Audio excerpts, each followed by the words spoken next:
Minsan po tayo ay talagang we rely on our own strength, 'no? Yan naman talaga yung tinuturo sa atin kahit nung bata pa daw tayo, 'no? Huwag tayong masyadong umaasa sa iba, 'no?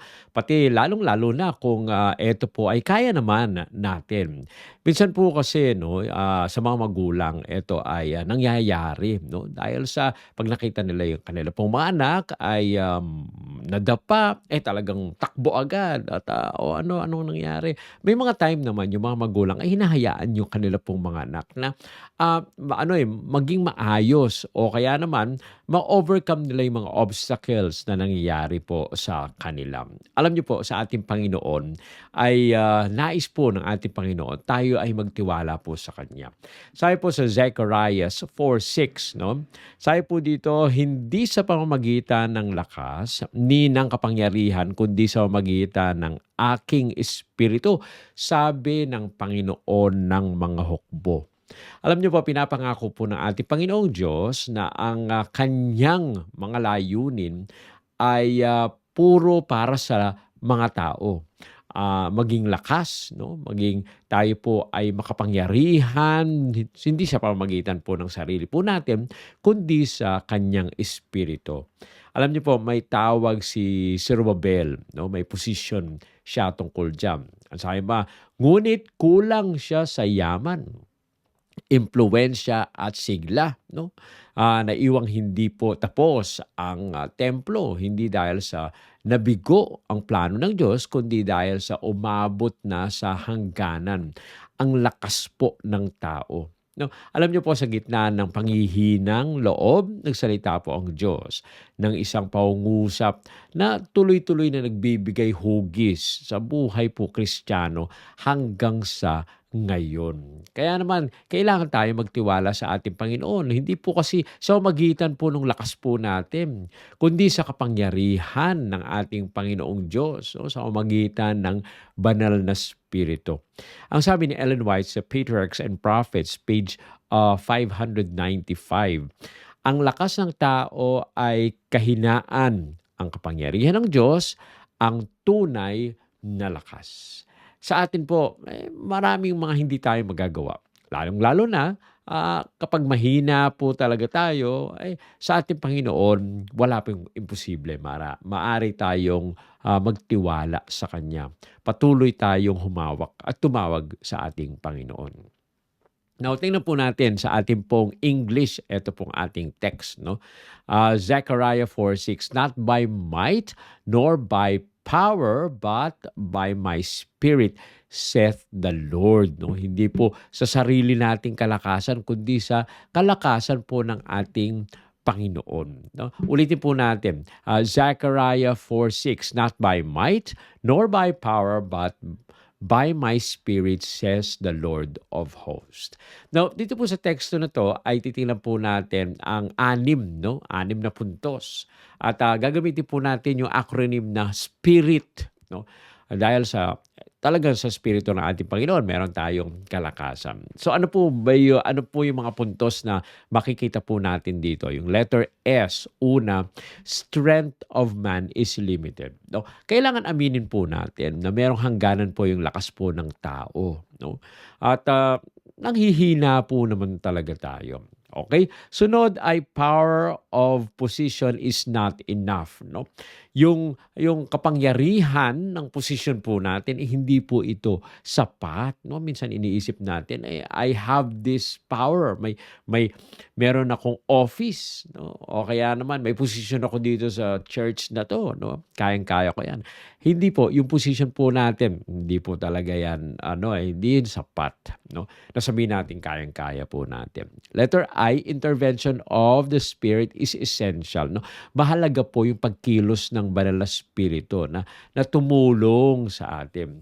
Dahil sabi po doon, not by might nor by power, but by His Spirit. Okay? Letter R, reliance replaces resistance. No? Kapag tayo po ay lumalapit, no, sa ating Panginoong Diyos at nananalig sa ating Panginoong Diyos, no, merong kalakasan sa ating pong pakikibaka. And letter I, impossible tasks become possible. No? Yung mga mga imposible na mga magagawa po natin ay nagiging posible kapagka nasa ating Panginoon. And letter T sa ating pong acronym na SPIRIT ay testimony belongs to the Lord. No, yung patotoo ay para sa ating Panginoon. Kaya nga, kung naranasan po natin ang kapangyarihan ng ating Panginoon, ay maaari tayong magpatotoo. So, yan po yung 6 na puntos, no, na ating pong pagtutuunan ng pansin sa umaga pong ito. At ano po ba yung pinakauna? Letter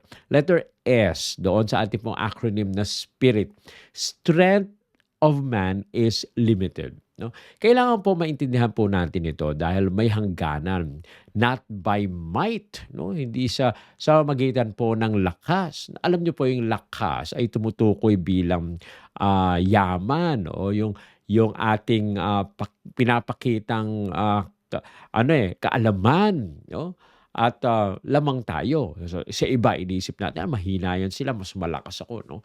Hindi po yan. No? Pinapaalala po ng ating Panginoong Diyos na ang tagumpay ay hindi po nakasalalay sa dami. No? Dami ng tumutulong sa atin at saka yung sa kakayahan natin. Ang kulang po sa atin ay hindi yung kaalaman, kundi ang kulang sa atin ay ang ating Panginoong Diyos. No? Hindi kasi tayo nagtitiwala sa Kanya at iniisip natin, kaya po natin.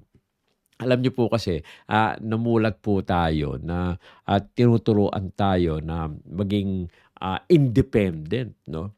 Dapat ikaw ay mabuhay ka ng sarili mo. No? Sa mga magulang ko po kasi, hindi naman masama na magturo tayo ng dependence. Pero kapag ang tinuturo pa natin ay dependence on God, that is the best independence. No? Ano ibig sabihin? Kapag tinuro natin sa ating pong mga anak na maging dependent sa ating Panginoong Diyos, maaari na hindi sila maging dependent sa atin. No? Dahil tayo rin, mga magulang, no? We are dependent on God. Pag naturuan natin yung ating mga anak na maging dependent sa ating Panginoon, ay lumalago din sila at nawawala na po yung kaba sa atin. Dahil alam natin na ang ating Panginoong Diyos ang siya mag-iingat sa kanila. Now, sabi po sa Psalm 33:16-17, there is no king saved by the multitude of an host. No? Wala pong hari na maaaring magligtas, no, doon sa mga hukbo katulad ng sa ating Panginoong Diyos. Ganun din sinasabi sa 2 Corinthians 12:9, my strength is made perfect in weakness. No? Ang kapangyarihan ay kapangyarihan ng ating Panginoong Diyos. Ito po ay nahahayag sa ating pong kahinaan. Ano ibig sabihin? Alam niyo po, kapag tayo ay inamin natin na mahina tayo at hindi po natin kaya at umasa tayo sa ating Panginoong Diyos, nakikita po natin yung kapangyarihan ng ating Panginoon. Dahil kasi kapag tayo ay umasa sa sarili natin at nasabi natin na kaya naman natin, naging maayos naman yung buhay natin, parang hindi na po tayo dumidepende sa ating Panginoon. We rely on our own strength at yan po ang delikado. Sabi po sa Education, page 253, those who trust in human strength will surely fail. No? Yung mga nagtitiwala daw po sa lakas ng tao, tiyak na sila po ay mabibigo. No? Kaya nga, magtiwala tayo sa ating Panginoong Diyos. Huwag tayo magtiwala sa sarili po natin. Dahil alam po natin, kapag sa sarili po natin, talagang mabibigo tayo. Kilalanin po natin na meron po tayong limitasyon. No? Nagsisimula po ang gawain ng ating Panginoong Diyos kung saan natatapos yung ating lakas. Kaya nga, sa umpisa pa lang, no, alam natin, aminin po natin, Panginoon, hindi ko kaya ito. Maaring binigyan mo ako ng talento, hanggang dyan lang ako. Pero sa umpisa, nais kong ilagak sa iyo ang aking tiwala. Magtiwala tayo sa Kanya. Ang pangalawang puntos po, letter P, power of position is not enough. No? Hindi po sapat yung kapangyarihan po ng position. Nor by power, no? yung word na ginamit po dun, nor by power ni sa kapangyarihan. Alam niyo po yung kapangyarihan ay, tumutukoy usually yan sa otoridad o sa posisyon o kaya naman sa impluwensiya or titulo ng isang tao. Alam niyo po si Zerubbabel ay, siya po yung gobernador, 'no? Ngunit hindi po sapat yung posisyon niya upang tapusin ang gawain ng ating Panginoon. Ang kaharian ng Diyos po ay hindi po sumusulong 'no, sa pamamagitan po ng mga titulo. Ito po ay sumusulong sa pamamagitan po ng mga leader na nagtitiwala sa ating Panginoong Diyos, 'no. Sabi po sa Psalm 27, "Some trust in chariots and some horses." Minsan yung iba nagtitiwala talaga sa mga karo 'no, ng kanila pong sinasakyan o kaya sa mga kabayo 'no, na magdadala sila sa isang lugar patungo dun sa isang lugar. Pero sino ba ang nag-aalaga doon sa kabayo? O sino ba bumuhay doon sa kabayo? Sino ba ang katulad lang po 'yan sa mga driver, 'no? Kahit gaano pa kayo kagaling na mga driver. Ako po matagal na ako nagda-drive, ano pa lang ako, 18 years old pa lang po ako ay tinuruan na ako mag-drive ng jeep, 'no? Hanggang ngayon, so ilang taon na po ako nagmamaneho. Pero hindi ko po masasabi na magaling ako magmaneho. Maaaring sa iba 'no, maaaring sabihin na magaling ako magmaneho, pero hindi po ako, yung sarili ko ang nag-iingat sa akin. It is always by the will of God that we become safe. Kaya nga kailangan sa buhay po natin bago kayo humawak doon sa monobela 'no, kailangan ay mananalangin at habang kayo'y nagbibiyahe talagang, nananalangin dahil ang Panginoong Diyos lang makapag-iingat sa atin. Yung posisyon po natin, hindi po yan ang magbibigay ng kapangyarihan upang matupad yung layunin ng ating Panginoong Diyos. Tayo kailangan ay magtiwala sa ating Panginoong Diyos. Huwag po tayong umasa sa mga titulo, sa mga impluwensya o doon sa otoridad natin. Tayo ay umasa sa Espiritu ng ating Panginoong Diyos. Okay? So yan po, yung number 2, no? Yung pangalawang puntos po natin na sinasabi po dito na strength. Yung pangalawang puntos ay binabanggit po dito. Ano nga ba yun? Letter P, power of position is not enough. No? Hindi po natin kailangang umasa sa position po natin. Okay? Yung pangatlo, ano? Letter I, intervention of the Spirit is essential. But by my spirit, no, yan po yung binabanggit dito. Kundi sa pamamagitan po ng aking espiritu. Alam niyo po, ang espiritu po ng Diyos ang nagbibigay ng karunungan. Ang espiritu ng Diyos ang nagbibigay ng tapang at ng pagtitiis, no? Pinapalakas po tayo ng espiritu, no, ng ating Panginoong Diyos. Kahit kayo ay karaniwang tao lang, no? Kahit iniisip niyo na wala kayong talento o kaya wala kayong kalakasan, nagiging pambihira yung ating pumagawain kapag tayo po ay umasa sa ating Panginoong Diyos.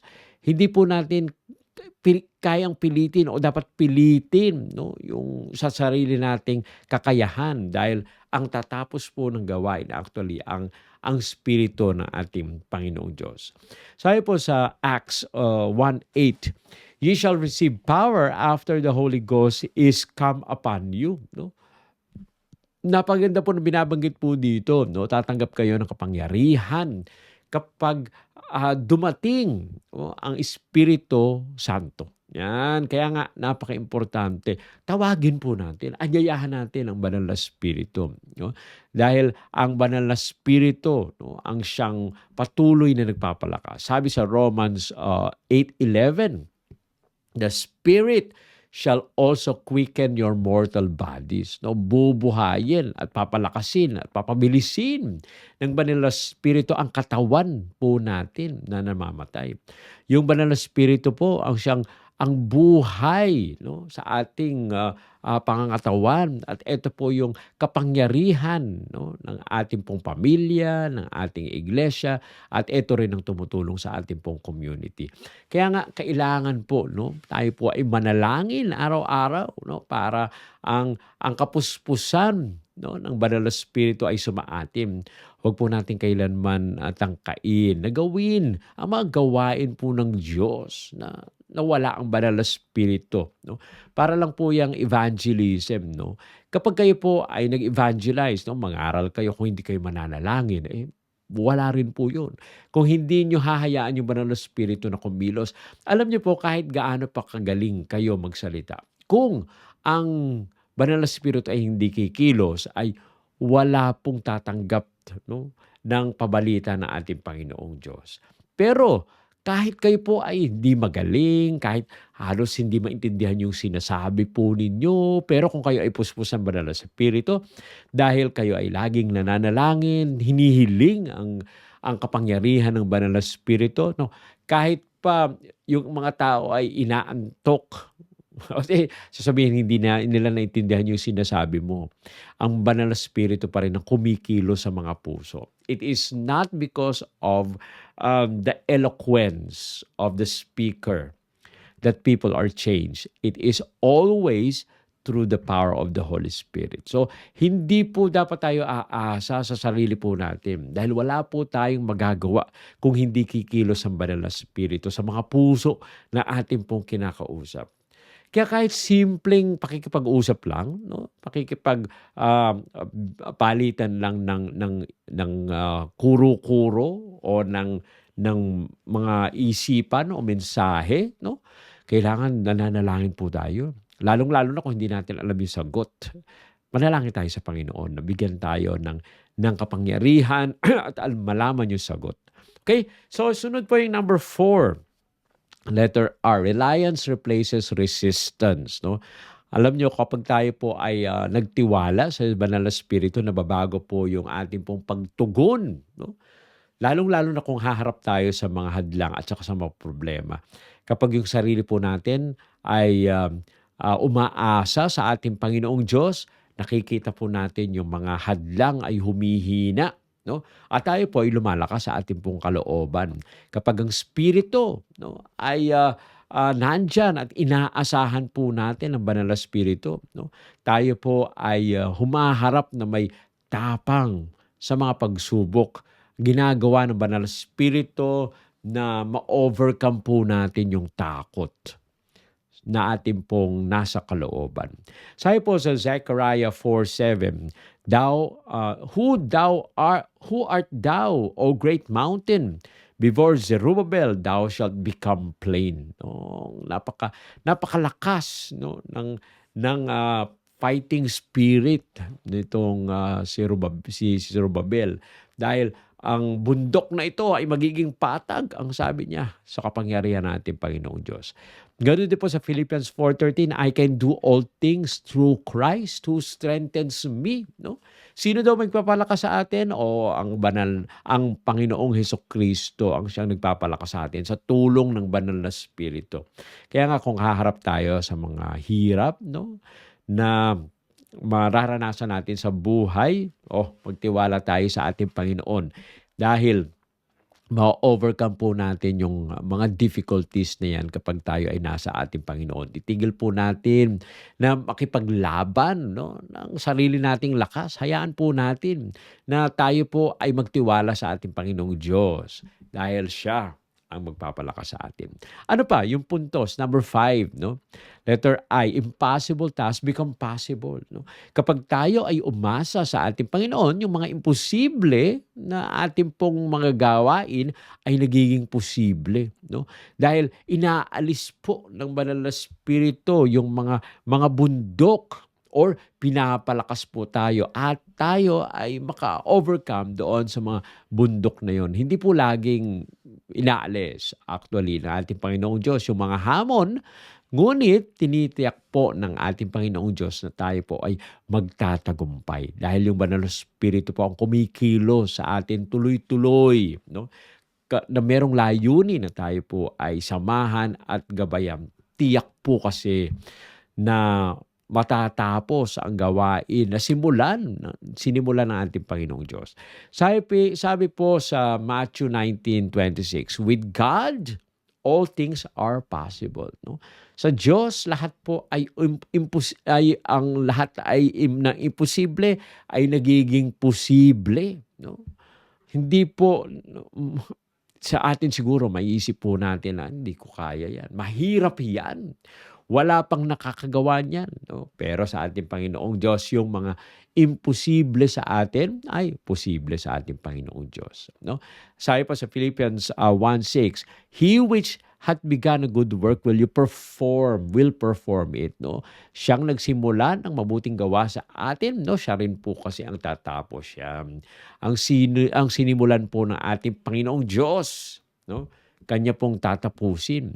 Kaya nga napakaimportante, huwag po nating talikuran yung tawag ng ating Panginoong Diyos sa atin. Magtiwala po tayo, no, sa Espiritu upang tapusin niya ang mga gawain na iniatang sa atin at mga responsibilidad na ipinagkatiwala sa atin ng ating Panginoong Diyos. At ang pinakahuli, letter T sa ating acronym na Spirit. Okay? Testimony belongs to the Lord of Hosts. Sabi po doon, saith the Lord of Hosts. No? Sinabi ito ng ating Panginoon. Alam niyo po, pinapakita ng ating Panginoong Diyos, no, ang ganap na otoridad at yung yaman ng ating Panginoong Diyos. Ang tagumpay po kasi, no, ito po ay nagbibigay kaluwalhatian sa ating Panginoong Diyos. Hindi po ito dahil sa pagsisikap ng tao. Kaya tayo gumagawa, tayo ay pinagpapala ng ating Panginoong Diyos para makita ng mga tao sa paligid po natin na hindi pa nakakilala sa Kanya na ang gawain po natin ay talagang exceptional. Para lang po yan si Joseph, no? Kahit mahirap yung gawain, ay pinagpapala siya ng ating Panginoong Diyos dahil siya po ay lubos na nagtiwala sa Kanya. Tinitiyak po kasi ng ating Panginoong Diyos ang bunga po ng ating mga gawain kapag tinuturo po natin pabalik sa Kanya ang papuri at kaluwalhatian at pagsamba. Sabi po sa Psalm 115:1, "Not unto us, O Lord," no? Hindi para sa amin, O Panginoon. Sana yan ang laging panalangin po natin kapag nakikita natin na tayo po ay nag-excel at tayo po ay nagiging successful. Let us always praise or give back the praise to God. Ibalik po natin ang papuri at pasasalamat sa ating Panginoon. Sabi po sa 1 Corinthians 1:27-29, that no flesh should glory in His presence, no? Upang wala daw pong tao ang magmapuri sa harapan ng ating Panginoon. Kundi tayo po ay pumuri, hindi sarili natin ang pupurihin po natin, kundi tayo ay pupuri sa ating Panginoong Diyos. Dahil ang Panginoong Diyos mismo ang gumagawa, no? At let us bring back, no, yung glory, yung kaluwalhatian sa Kanya dahil sa ating pong mga nagawang tagumpay. Alam niyo po, ibinibigay po ng ating Panginoong Diyos na tayo po ay gumawa ng mga exceptional na mga bagay at tayo rin naman ay inaasahan na ibalik ang papuri natin sa ating Panginoong Diyos. Maging patotoo po tayo, maging witnesses po tayo para sa ating Panginoong Diyos na lubos na nagmahal sa bawat isa sa atin. Kaya naman, dito po sa Zechariah 4:6, no? Ito po ay nagpapaalala sa atin sa mga walang hanggang prinsipyo na binibigay po sa bawat isa sa atin na dapat magbigay papuri tayo sa ating Panginoon. Okay? Balikan po natin yung ating pong acronym na Spirit, no? Letter S, strength of man is limited. Aminin po natin na ang lakas ng tao meron pong hangganan. Okay? Yung letter P, power of position is not enough, no? Hindi po sapat na meron tayong posisyon, no? Tayo ay leader, no? Hindi po matatapos ang gawain kung tayo lang po ay asa sa position po natin, no? Dahil tao pa rin po tayo, mahina pa rin tayo. Letter I, intervention of the Spirit is essential. No, mahalaga po ang pagkilos ng banal na Espiritu. Huwag po nating gawin sa sarili po natin, kundi umasa tayo sa banal na Espiritu. Letter R, reliance replaces resistance. No, kapag tayo po ay lubos na tumawag sa kapangyarihan ng banal na Espiritu, yung mga imposibleng bagay ay nagiging posible. And letter I, impossible tasks become possible. No, ito nga yung isa pa na binibigay po sa atin, nakakayanin po natin kahit pa parang wala na tayong magagawa. At ang pinakahuli, testimony belongs to God. No?